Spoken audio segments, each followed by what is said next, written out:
Yo,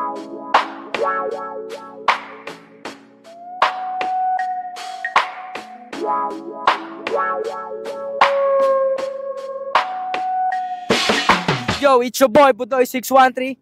Andito na naman tayo sa pinakabagong segment ng Rolling Attitude Pinas na Flex Your Toys. Siyempre, kasama ko na naman sa likod ng camera si Rolling. Yan, Vespa Sprint siya, pero ang makina niya is 183cc na siya. One of one to na S150i para sa hindi ko siya bebenta. We had this crazy idea na ibahin natin yung concept. Actually, yung colorway ng rims saka ng mga seat, ako pa lang, kasi special order siya. 1.2 million pesos Miami South Beach style, no? And I had the purple gradient. Magkano at bakit? Magkano pera mo? Andito tayo ngayon sa Vespa Tambay Night sa Bridgetown, Pasig. Tara, mag-ikot tayo kung sino yung deserving na lalapag dito sa stage na to.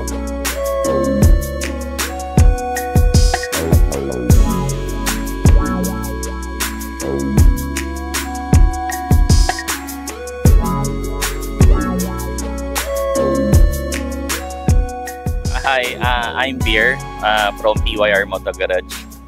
Ano po pala ang ni-rolling nyo papunta dito? Yan, Vespa Sprint siya, pero ang makina niya is 183cc na siya.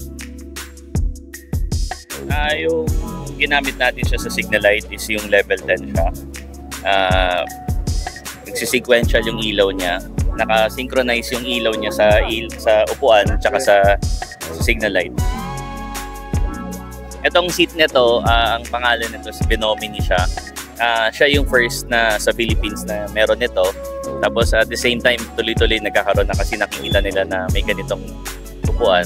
Tapos made in Taiwan siya.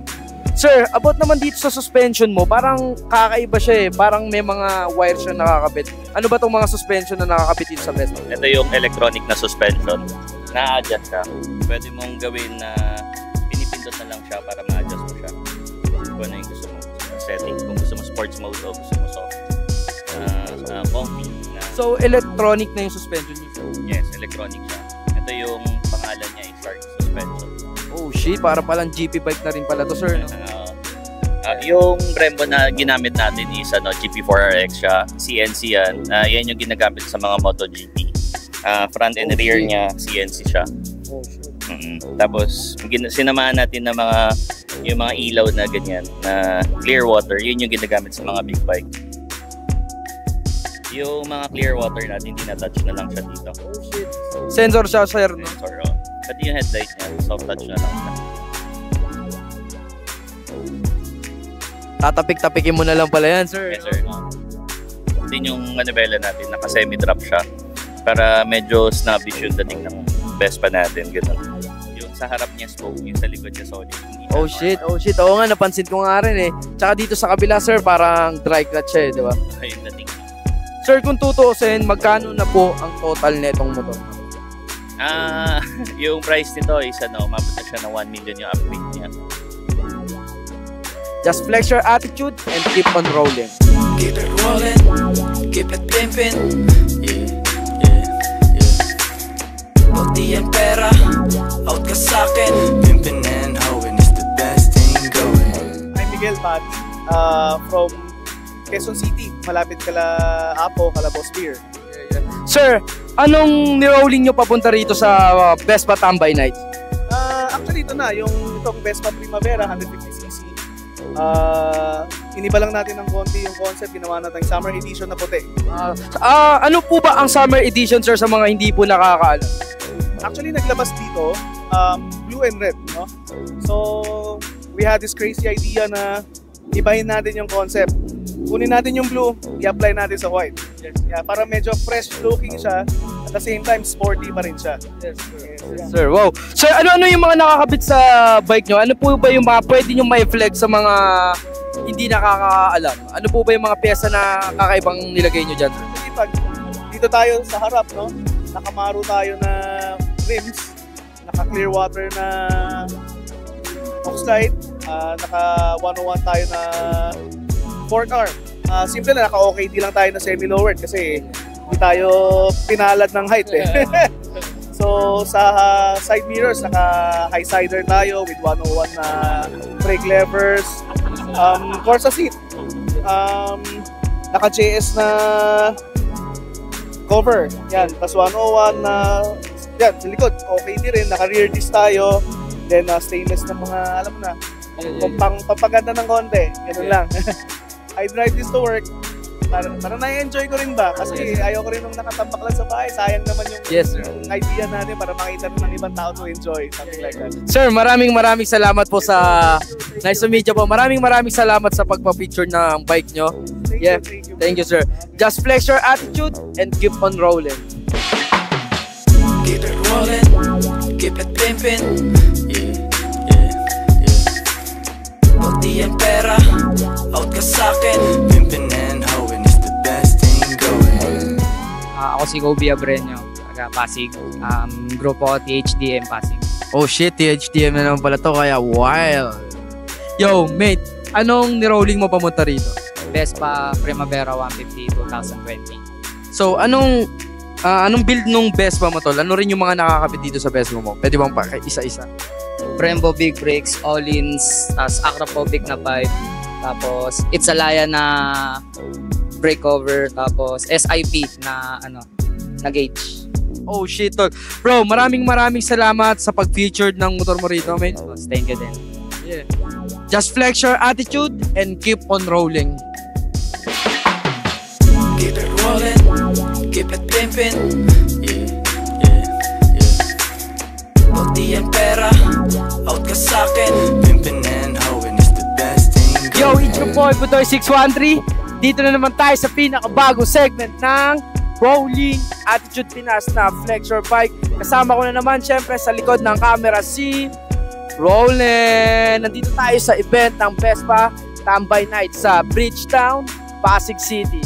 Tara, samahan nyo kami at hahanap kami kung sino yung deserving na lalapag sa stage namin at para ma-feature lang kanilang mga motor. Tara, Rolling, samahan mo ako at iikot tayo kung sino yung deserving na Vespa na malapag dito. Tara.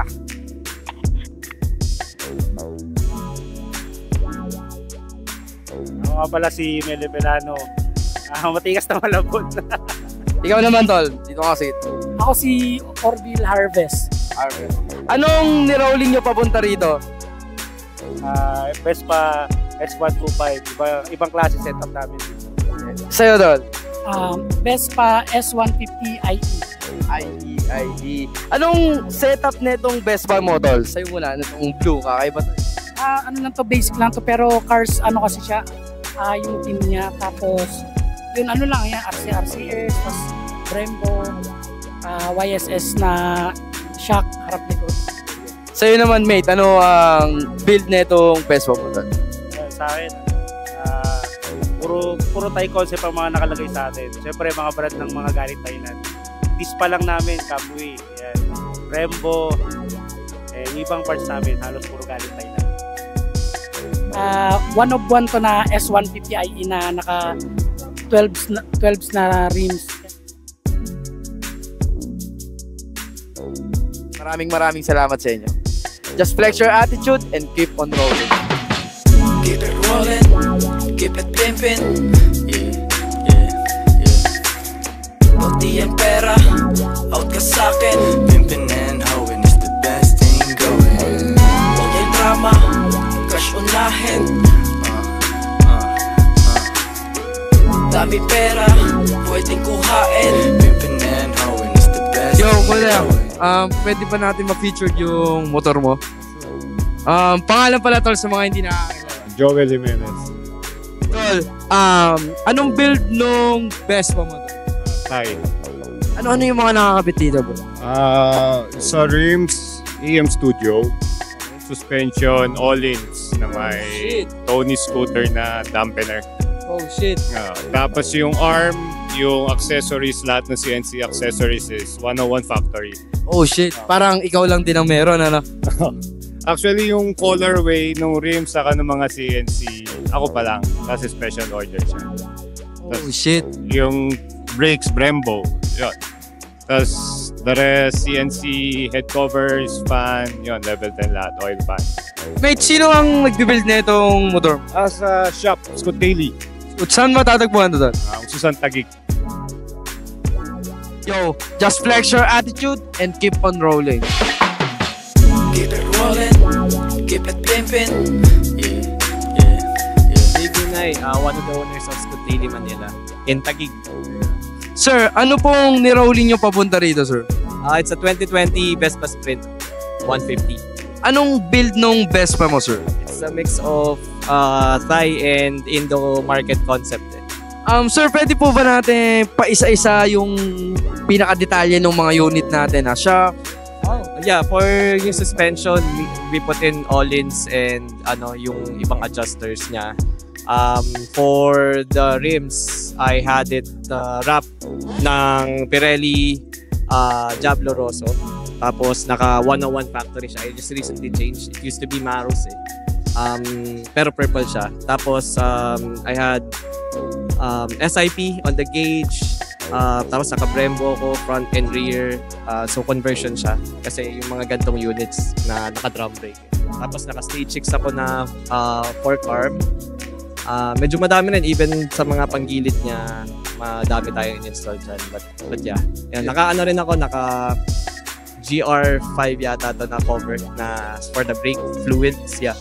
yo, shit. Sir, about sa kulay nung bike natin, anong kulay na ito? Parang sa ibang part, ibang kulay niya. Sa ibang part, ibang kulay din. Ano po bang kulay na ito, sir? Originally, I wanted like Miami South Beach style, no? And I had a purple gradient para when the light strikes the bike, nakikita yung purple gradient. So, yun, para lang maging unique kasi I know, well, actually, nung pinagawa ko to, wala pa yung mga stock colors na ganyan. I think a few months after dun lumabas eh. So, at least something unique na hindi lang yung stock color. Maraming salamat po sa inyo, sir. Maraming salamat, sir. Just flex your attitude and keep on rolling. Keep it rolling, keep it pimpin'. Yo, may another celebrity dito tayo ngayon sa Vespa Tambay Nights. Shot by Lucky ka, have 2 joints. Mate, pakilala sa mga hindi nakakilala. Hindi ko na kailangan magpakilala, kilala nila ako dyan. Yeah. Anong ni-rolling mo, Shot by Lucky ka, papunta rito sa Vespa Tambay Nights? Vespa S125 plus 10. Plus 10. Oh shit, bakit plus 10, mate? Plus 10. Kasi ako yung 10 eh. Oh shit, plus 10 speed pala to. Mate, meron kasi dito katanungan sa Flex Your Toys eh. Okay lang na kung sakaling ibebenta mo tong bike mo, yung toys mo, magkano at bakit? Magkano pera mo? Yo, sabi sa mga nanonood, magkano budget nyo? Yeah, magkano ba talaga? Sakaling mo ibebenta. Hindi ko ito bebenta. May priceless to katulad nung una mo in-interview kanina. Parang Yeah. namin priceless yan, guys. Kasi kasama namin to sa Hasmin. Kahit sa kami pumunta. Oh shit. Maraming salamat. Just flex your attitude and keep on rolling. Keep it rolling, keep it pimpin'. Buti ang pera. Yo, it's your boy Budoy 613. Siyempre, andito pa rin tayo sa Vespa Tambay Night dito sa Bridgetown, Pasig. Kasama ko pa rin si Roland. Abangan nyo kung saan kami susunod na bababa. Malay mo, yung unit mo na ang susunod na ma-picture namin. Just flex your attitude and keep on rolling.